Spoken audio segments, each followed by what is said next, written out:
Ayo, it's been a while. Welcome to the new subs and a big shout out to the OGs. In June, I went on a solo backpacking trip in Desolation Wilderness, an area in the southwestern side of Lake Tahoe. And this has been a tough video to make, partly because I tried some new things filming and some of the footage didn't really turn out, and then I hiked about half the amount of miles I planned on, and also navigating myself into a ravine during the last mile of the trip. More on that later. The rest of the summer had some good trips in there, and I also worked on some client video projects, which were some really great experiences. And also more on that in another video. In August, the day job returned to work in person, which came with some high demands, unrealistic in some cases because we didn't have the people power to meet some of those expectations despite working overtime. And on top of all that, California has been on fire. The Dixie Fire hitting just under 1 million acres burned, and then the Caldor Fire that reached parts of South Lake Tahoe right up near Desolation Wilderness. So with all these things considered, this will be more of a Desolation Wilderness appreciation video, and a reminder that when things don't go our way, it is really up to us on how we let those experiences shape us. Let's dive into Deso. My original plan was to leave after work on a Thursday, sleep in the car park, and then have a fresh start in the morning. What actually happened was me driving out Friday morning and hitting the trail by about 12:30.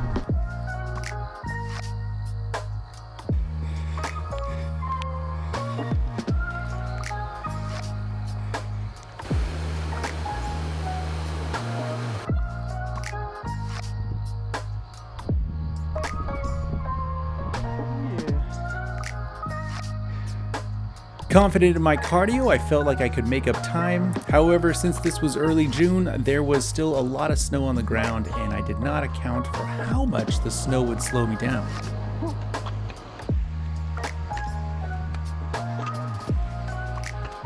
Heather Lake. Break time at Aloha. I reached Aloha Lake around 4 or 5 p.m., thinking I had plenty of daylight to tackle the miles ahead, so I took a leisurely break. Also not realizing the amount of snow I'd see through Mosquito Pass just ahead.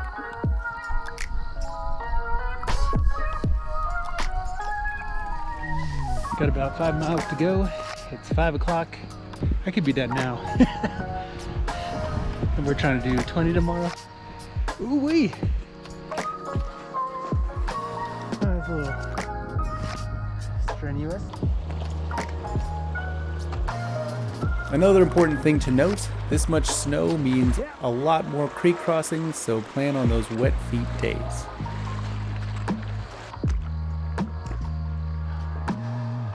Sundown and hard. Headlamp ready.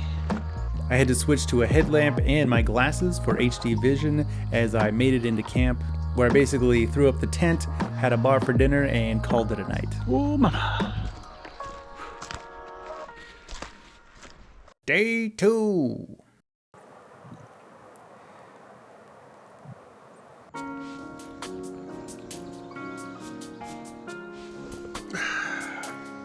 Morning.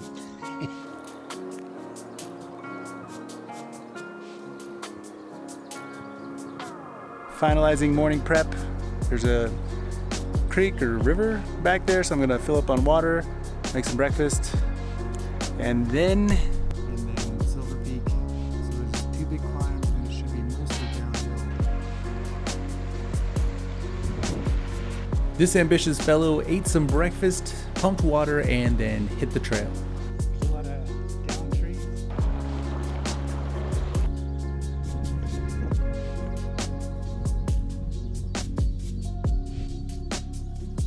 Another fun fact, this fellow also forgot his sunglasses. And this becomes a problem with the increased amount of snow as we go higher up. Around here. So, navigating around 2 miles in 2 hours to this point was done by mostly squinting. After taking a moment, I decided to change my original trail plans. I made the call to backtrack and find another loop that would connect to the car park.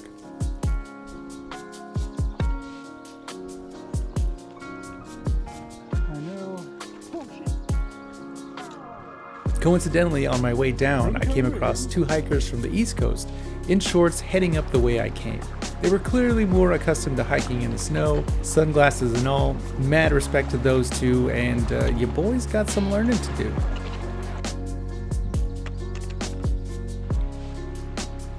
With my pride packed neatly away in my clothing bag, I trekked over to Middle Velma Lake. Thankfully, I arrived with plenty of time for camp chores and to get dinner going before the rain rolled in. Well, we got some rain and a little bit of snow or hail camping. Caught a couple sunset pictures right before it started to rain again. So we're all set. Camp chores done, dinner set. So yeah, I think I'm just gonna kick back, listen to the rain. Day 3.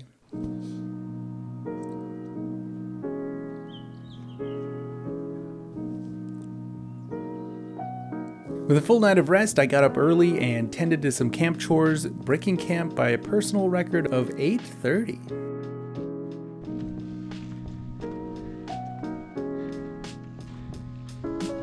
On this day, I planned to hike to Gilmore Lake, where I would camp one more night. Like the other 2 days, it was an early creek crossing kind of day. Wet feet aside, one of the bigger challenges would be making it up through Dick's Pass, which is a steeper climb and mostly covered by snow.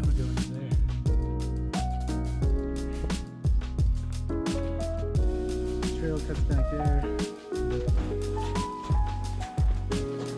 Now, the other day through Mosquito Pass, there were a lot less footprints. However, on this side, it was well tracked by the PCT hikers, making navigation much easier.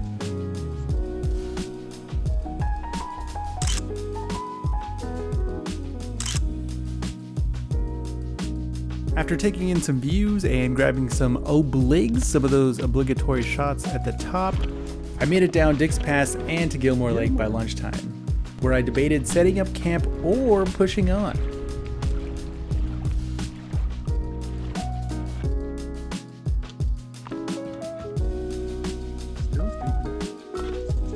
Yeah, I feel like I should camp, but it just feels real early in the day, and I feel like my energy is real good, so I feel good, and that's where I just want to capitalize on that. Executive decision, we're going all the way.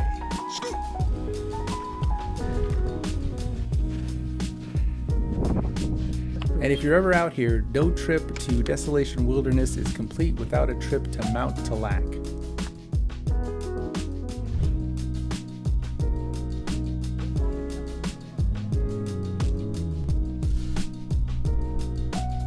Now, it is popular and you got a lot of people taking pics up there, but it is cool just to see.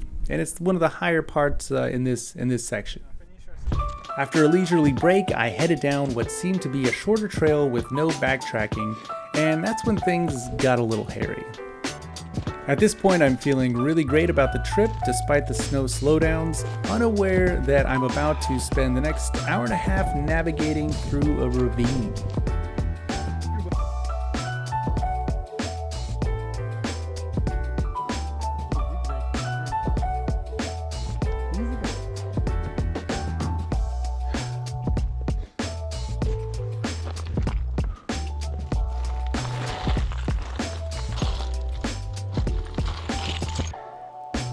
Got a path to these bigger rocks.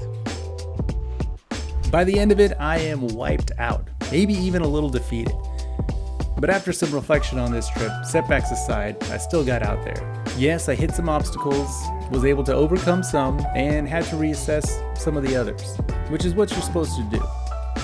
While this wasn't a perfect backpacking trip, I'm still really glad I got out there, ass kickings and all. Some notes for my fellow adventurers. For the casual folks and weekend warriors, have a loose plan. Something flexible and adaptable. Maybe with some built-in options to add more or adjust as needed. At the end of the day, good or bad, I'm always glad I got out there. And that should really be the main goal for any outdoor adventures. Especially during a time when time isn't always available. Maybe because of work or other obligations. So being able to make time to get outside is really something you should do for yourself or your family, whether it's a backpacking trip or even a day hike.